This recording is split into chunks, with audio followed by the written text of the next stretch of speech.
Welcome to County Report this week. I'm Lorna Virgili, and thank you for joining us. The council has returned from its winter recess with a full agenda of business. And topping that list, a resolution that offers support of any upcoming state and federal legislation regulating the sale of guns and ammunition. I think that it is really important to, given the momentum that has been created on a national level, to be on record and urge our, state officials as well as our federal officials to take some steps. Along those same lines, a supplemental appropriation that would be devoted to accelerating plans to install security systems in all elementary schools has been proposed. The request comes after both President Navarro and Council member Valerie Irvin sent a letter to the Board of Education urging the consideration of this request. The school system, of course, is always looking at ways to ensure and maximize the safety of our students. This is something that is ongoing. They have an extraordinary department that looks into these issues. We're really happy that we're working collaboratively with our board members because we in Montgomery County believe very, very strongly in protecting the safety of our children and all the adults who work in these school buildings, and so we were underway. So I would just like to give credit where credit is due, and MCPS, the Board of Education, and their staff were well ahead of the national curve. Even the police chief said on a recent episode of Montgomery County Police Beat, the county police department is also keeping a close eye on school safety. We have been working with school security to make sure that we have a very active response plan should something occur in the schools. We know exactly what the schools are doing. I mean, they've really done a lot of things to harden the target in terms of locking the schools and creating systems where you have to be buzzed in and that sort of thing. So we're just continuing to work with them, trying to look at what the best practices are to make sure that our schools are safe and secure as they can be. Montgomery County doctors are seeing more and more patients with flu-like symptoms as the number of influenza cases across the state and around the country are on the rise. My MC Media's Sonia Burke reports. Shady Grove Adventist Hospital was so busy today, we had to interview the emergency room doctor outside the building. He said this is the worst flu season he's seen in the 7 years he's been working here, and it's not over yet. We've seen an increase in the number of patients with flu-like symptoms. People are coming in with headaches, with fevers, body aches, and over the past 2 or 3 weeks, we've really seen an uptick in the amount of patients that are coming to the emergency room. In fact, Shady Grove Hospital is treating approximately 30 more patients a day than usual. Across the country, hospitals are reporting an influx of flu patients as the virus is spreading earlier and faster. Are you feeling under the weather today? Yes, I am. Yes, I am. Tell me, what are your symptoms? Runny nose, cough, little weakness. I just felt real achy, and then I started with a fever. And then about a week later, 10 days later, I started this cough. And this cough is really, it's upper respiratory, that's what it is. And it went into bronchitis. So you just feel lousy. A wide variety of patients. I've seen patients from several months old to patients in their 90s. This Gaithersburg dad said his kids were sick for 2 weeks. One of them is 3.5, the other one is two years. And they both got runny nose and coughing, and I mean, it's flu, Flu season is far from over, so what can you do to stay well and keep your family healthy? One, get the flu shot. If you haven't got it, it's not too late. Go get the flu shot. Contact your primary care doctor for that. Secondly, very good hand washing. Try to reduce the amount of face touching that people do, that you would do during the day, and try to avoid places where people are sick. Got a flu shot about 2 months ago. And have you stayed well? Yes, I have. And just making sure I exercise, drink plenty of orange juice, and eat plenty of good foods with omega-3s. We found a steady stream of residents getting the flu shot at the Falls Grove Safeway store in Rockville. I've had the flu before, and I don't ever want it again. For County Report this week, I'm Sonia Burke reporting. Executive Leggett sent to Council his recommended FY14 capital budget and proposed amendments to the FY13 to FY18 capital improvement program. The capital budget focuses in safety-related projects and delays some planned projects. In addition, it recommends limiting the general obligation bond issues to $295 million a year in order to bring the debt service payments under control. The 6-year budget is $4.37 billion. We have a number of challenges related to safety on roads, bridges that we simply cannot delay, and we need to get to those right away. I wanted to be within the constraints that we've already established last year so that we not exceed that. One of the challenges we've had in the past is that we continue to obligate the county in long-term debt, and obviously that debt now is the 4th highest item within our operating budget. From the capital budget, we transition to the FY14 operational budget. Executive Leggett must submit the operational budget to County Council on March 15th. In the meantime, he has been hosting several budget forums throughout the county, seeking input from residents about budget priorities. Residents are encouraged to attend the forums to give their opinions in light of budget shortfalls predicted in the coming fiscal year. Here's a list of the upcoming budget forums. The last one will take place on February 4th. All forums begin promptly at 7 p.m. The Small Business Reserve Program mandates the county allocate 20% of its purchases of goods and services from small community businesses. As Susan Kennedy tells us, county leaders are working to make sure these efforts continue. Susan?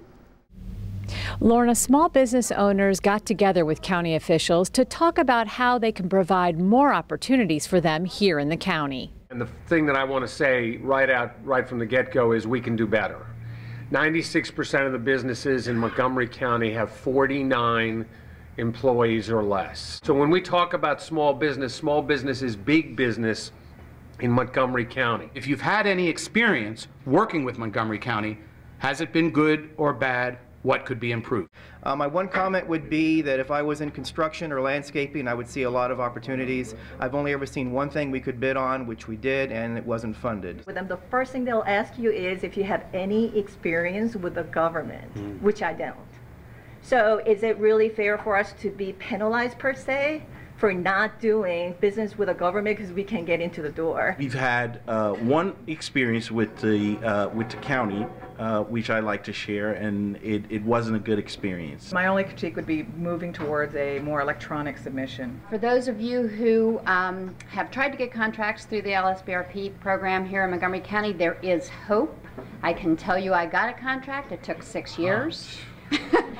With the help of Montgomery County's local Small Business Reserve Program and the county's new Small Business Navigator, business owners should be able to bid on more jobs and navigate through Montgomery County's system a lot easier. I learned about the range of services where small businesses are trying to sell their products or their services to the government. I learned that some people are very happy with the help they're getting, others not so much. That's not surprising. We need to break up the large contracts. We need to publicize the large contracts so that subcontractors can go to the primes and compete. We need to be very accessible at all times. The new Small Business Navigator position that the County Council added will be helpful. You need a staff person to walk you through the process, to break it down in plain English. So those are some of the things I learned. In Rockville, I'm Susan Kennedy for County Report This Week.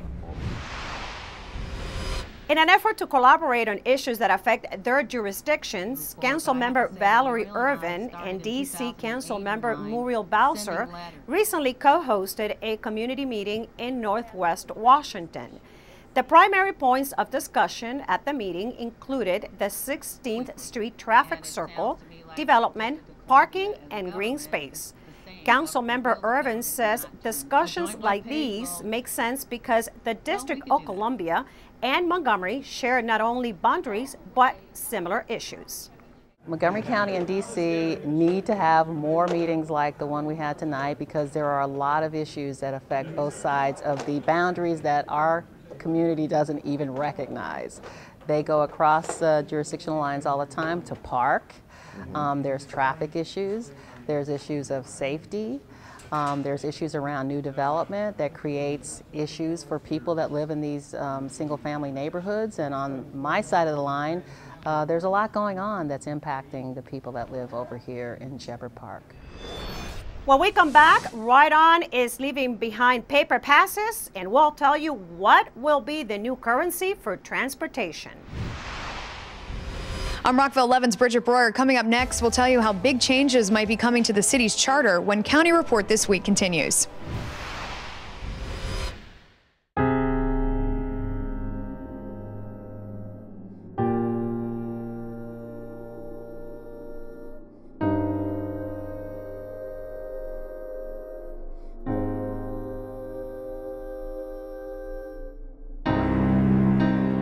There's a reason why area law enforcement are out enforcing pedestrian and traffic safety laws and preventing killer pedestrian crashes. Be alert. Be street smart. Are you sure they can recycle us, Clamshell? Hey, Dome, we're on a new recycling postcard. I can't wait to make a new start. Maybe I'll be a red carpet at a big premiere. And I'll get to paint the White House. Shh, here he comes. Now you can recycle more plastics in Montgomery County, including #1 PET plastics such as clamshells, deli containers, trays, lids, domes, and cups. We're in! For more information on recycling, contact the Montgomery County, Maryland Division of Solid Waste Services at 311. The wait is over. Recycle more plastics today. Welcome back to County Report This Week. I'm Lorna Virgili. Rockville's Charter Review Commission was formed by its mayor and council in April of 2012 to review and evaluate 2 articles that related to city elections. At a recent meeting, the commission presented their ideas for changes. Rockville 11's Bridget Breuer has the story. Bridget? After months of work, the Charter Review Commission gave their final report to the mayor and council about recommendations to the city's charter. It was presented by former mayor and chair of the commission, Steve Van Grack. And I speak with great sincerity. Our intention is to truly get more people involved in the city government. Increasing civic engagement was the primary goal of the Charter Review Commission, and now Rockville's mayor and council is considering significant changes to the city's charter. Well, we submitted our report to the mayor and council. They had appointed this Charter Review Commission, which was a great body to work with. These were wonderful, wonderful people, and we made major recommendations in terms of changing the charter, the constitution of the city in several ways, focusing on the elections. Here are the changes recommended in the report. The commission recommended that the mayor and council term lengths be changed from 2 to 4 years. The council grow from 4 to 6 members, and that the election coincide with the presidential election every 4 years. Van Grack wanted to make clear that these are only recommendations, and he encourages citizens to become more familiar with the report so that they can make the final decision. Well, I hope that they'll look at the issues here. I hope they'll read the report. We're going to try to distribute this report. It succinctly lays out the arguments on why these changes should be made. They can contact City Hall. They can contact me. They can contact the mayor and council. This is going to be something that will change, has the potential to change the city very much for the better. And we've always said it's a truly great city. We just want to make it a little greater. For more information on the Charter Review Commission and to read the report, go online to rockvillemd.gov and search Charter. Now we go to Officer Rebecca Innocenti for an update about a shooting that took place in Olney. Officer? Thank you, Lorna. On January 14th at approximately 10:30 at night, officers responded to the 3900 block of Morningwood Drive in Olney for the report of a shooting. The 22-year-old male victim from Rockville was transported with serious injuries to a local hospital, but is expected to survive. Detectives have determined that 3 males were in a vehicle in the area of Morningwood Drive when one of the males in the vehicle shot at the other male. Detectives developed a suspect, and that suspect, a 17-year-old male from Olney, turned himself into detectives the day after the shooting, which was on January 15th. He is being charged as an adult with crimes to include attempted first-degree murder as well as armed robbery. Officer, can you tell us the cause of this shooting? Sure. Detectives, of course, are still investigating this shooting, but at this time they do believe it's drug-related. Thank you, Officer Innocenti, for that update. Now here's Tom Pogue from the county's Department of Transportation with an update on how Ride On is replacing paper passes with Smart Trip cards. Tom? Hi, I'm Tom Pogue, Community Relations Manager for the Department of Transportation. Here's an update from Montgomery County.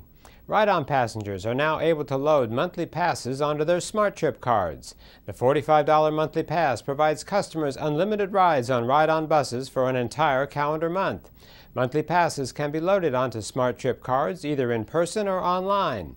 When adding value online, customers have the option to purchase monthly passes automatically. The monthly pass value is then added automatically to a purchaser's card 7 days before the end of each month. Customers who prefer to add the monthly pass value to a Smart Trip card in person may do so at transit stores in Silver Spring and Friendship Heights, at county offices in downtown Rockville, or at various retail stores. Paper passes, including the Youth Cruiser Pass, are being phased out. Passengers will continue to have the option of paying fares with cash, but note that the Ride-On monthly pass represents more than a 40% savings over paying cash fares on regular Ride-On routes. For information, go to our website at rideonbus.com. We're working to keep you moving. And talking about Ride-On, we have some good news for passengers. Several new routes have been added to service new population centers, and other existing routes will be expanded. Service within Olney will be restructured. In total, about 21 Ride-On routes will be adjusted. So, if you are a Ride-On customer, make sure to call 311 or visit montgomerycountymd.gov/rideon to find out about the routes you use. When we come back, the county executive visits Gaithersburg High School. And we'll get a mid-season basketball wrap-up from Montgomery College. Stay tuned. If it wasn't for his doctor, he wouldn't be here. If it weren't for Montgomery County Fire and Rescue, he wouldn't be here. If it wasn't for the phone call, we wouldn't have been there. If I didn't call, I don't know where we would be. Montgomery County emergency responders are there when you need help at no cost to you. In an emergency, don't ever hesitate to call 911. If you live in Montgomery County, you will never get a bill or pay a dime. So if you have an emergency, call us. We're there for you.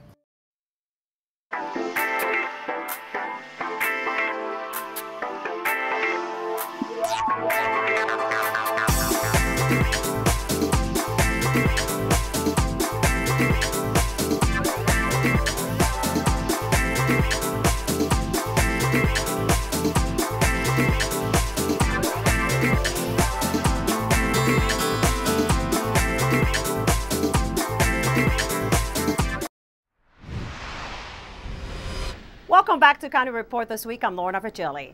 In response to letters from Gaithersburg High School students, Executive Leggett visited with the students to answer questions and discuss their concerns about recently tabled curfew legislation. The executive spent an entire class period answering questions. Some of the students wanted to know how the executive would enforce a curfew while preventing profiling. But mostly, they wanted to know if the executive has a follow-up plan to implement the teen curfew in the future. One of the reasons why I responded was because far too often young people are not actively engaged in important issues that really impact their lives. And when I see that, it is encouraging for me, and so I wanted to come out, first of all, to thank you for writing. Secondly, for being so engaged and finding that this is an issue that you wanted to be a part of. Several seniors at Northwest High School showcased their 4-year project at the Ulysses Fair. MCPS has a story.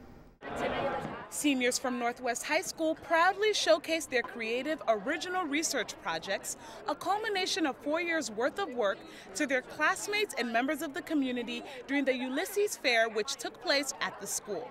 This was a Barbie from the 1960s. The Ulysses Signature Program is a comprehensive honors program that emphasizes the importance of research and technology in a small learning community. The Ulysses program really helps students to see that the work that they do in school is relevant, that it really matters to them, to their community, and even to the world.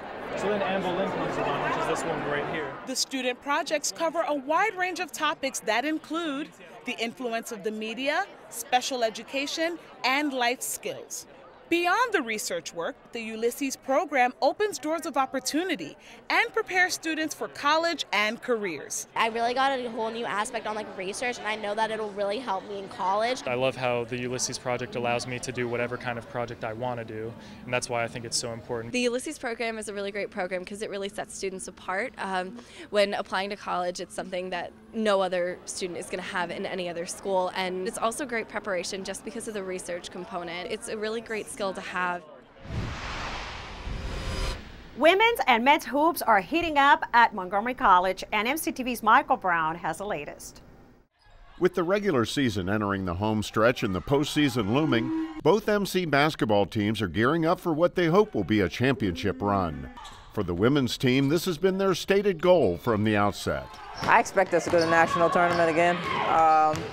I hope we do that, but I really have a good feeling that we will. Last year's team finished 28-6, went to the Nationals, and finished 4th in the nation. And they've been on a mission this season.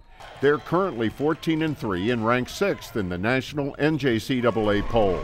They average 74 points a game while allowing just 49, and 7 players average 8 or more points a game. Sophomores Yartu Tawe, Capria Redparth, Jamila Thali, and Jocelyn Martin have provided leadership and outstanding offense and defense. And freshmen Daisha Noren, Megan Tillman, and Angelica Saccone have been a revelation. Noren leads the team in scoring at 19.5 points a game and shoots over 40% from 3. Tillman is second in scoring at 13.5 a game, and Saccone pulls down 7 rebounds a game. And if they focus on the little things, sophomore Jocelyn Martin feels the team can meet their goals. Focus and listen to exactly what Coach T tells us to do and follow instructions. If we do that and give it our all, we'll be back at nationals and maybe even come back home with the championship. If head coach James Bryson's men's team is going to make some noise in the postseason, they know they need to start playing with more consistency. Currently 11-8, it's been an up-and-down year. Big wins over league powers like Cecil were followed by frustrating losses to teams like Howard. This is a talented bunch, combining solid play from team leaders Alex Chique and Garrett Witz with big contributions from 3 talented freshmen. Andre Gaines, Phoenix Butler Poole, and Timothy Christian are 1, 2, and 3 in scoring. So the raw material is there for MC to be a dangerous team come playoff time. In terms of looking at the league, seeing where we are, seeing what we can become, I think the sky's the limit. For County Report this week from Montgomery College, I'm Michael Brown. When we come back, a popular shop in Bethesda closes its doors. And Kathy Stanhope from the Humane Societies wants you to adopt a very peculiar pet. We'll be right back.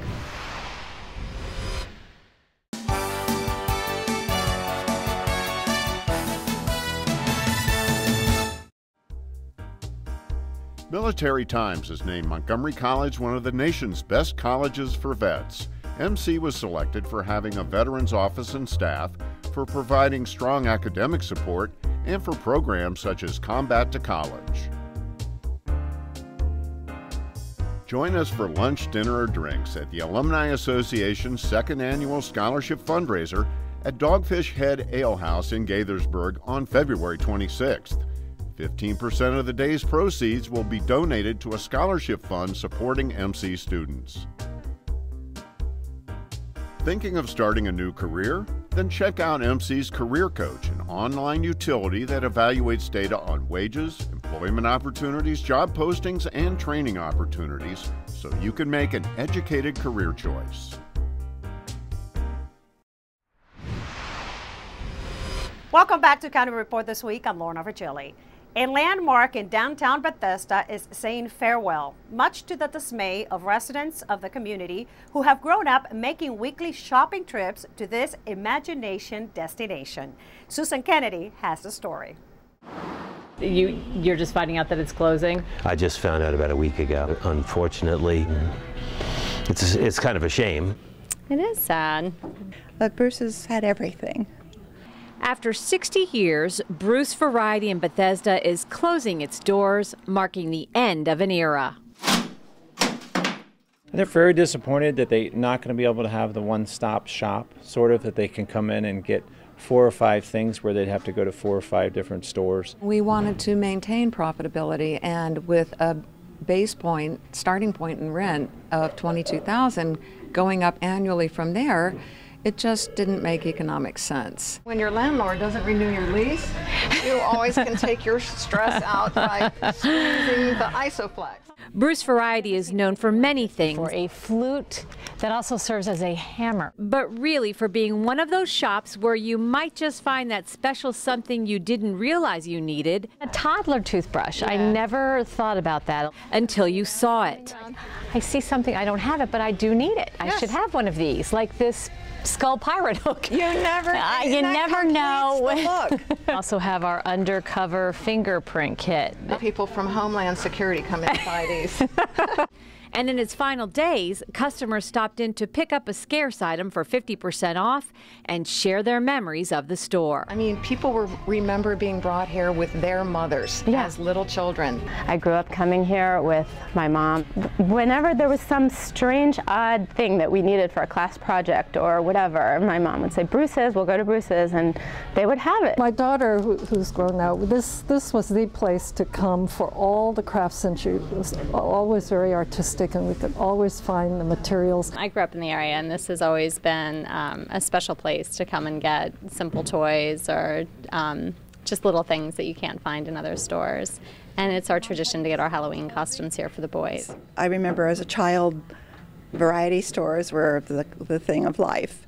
And so where on earth do you get notions, sewing notions, and all the variety of things that you could find here? It's sad. When some residents got word of the store's closing, an online petition was organized asking the landlord to reduce the rent. Linda Ridenauer says the community has been amazingly supportive. Yeah, we've been coming here for years and years, so we would follow you. Yes, thank you. Thank you so much. You see what I mean? Please. And they've become, you know, over the years, like family to us. Very loyal customers. And quite frankly, it's been the grassroots outpouring that we've seen on the internet and the petition that has been going around that has nearly 3,000 signatures now that has motivated us to really make a concerted effort to find new space. The owners say they are working to find another site in the same neighborhood to reopen the store, but so far nothing has been announced. In the meantime, folks will still have their memories of this county icon. In Bethesda, I'm Susan Kennedy for County Report This Week. In our Pet of the Week segment, let's go to Kathy Stanhope from the Humane Society. Today, she brings us a male bunny that needs adoption. Kathy? This is Kathy Stanhope at the Montgomery County Humane Society with your Pet of the Week. And this little darling is Alfalfa. Alfalfa is a giant Flemish mix rabbit. He's not all that big. He's a good-sized bunny. But he's very sweet, he's very playful. This is a good rabbit if you have kids and you want someone for your kids to play with. He is friendly, he's affectionate, he's very playful. He likes to wrestle with your kids. Now, not too hard because he's still very little, but he'll hop around. Did you know rabbits can be litter box trained? You can let the rabbit out around in your house. I mean, you want to keep an eye on him. You can't just let him wander anywhere, but he can be out. He doesn't have to be in his cage. And you can train him to go back and do his business in a litter box, which is kind of nice, and he's very soft. Rabbits are among the cuddliest little animals they have out there. So if you want something to cuddle with, Alfalfa is your guy. He's just about 5 years old, which makes him just about middle-aged for a rabbit, and he's very calm but very friendly. So you come on down and see Alfalfa. And remember, we have a little bit of everything here. So if you want a dog and cat, you know you can always come here for that. But we also have lots of rabbits, and we have hamsters and guinea pigs, and a little bit of absolutely everything. We get around 5 to 25 new animals in every single day. So if you don't find what you're looking for the first time, remember, come back the next day or the next week, and we have staff here at the desk who will be more than willing to help you. If you are looking for a specific animal, say a brown Flemish rabbit, and we don't have one the day you're here, tell someone at the desk and they'll put you on a list, and someone will contact you when something that you're looking for comes in. So give us a call at the shelter at 240-773-5967 or visit Alfalfa and all of our animals on the web at mchumane.org. With that, we close this edition of County Report this week. Remember to like us on Facebook and to join us at this time every week for a look at what's going on inside Montgomery County. I'm Lorna Virgili, and thank you for watching.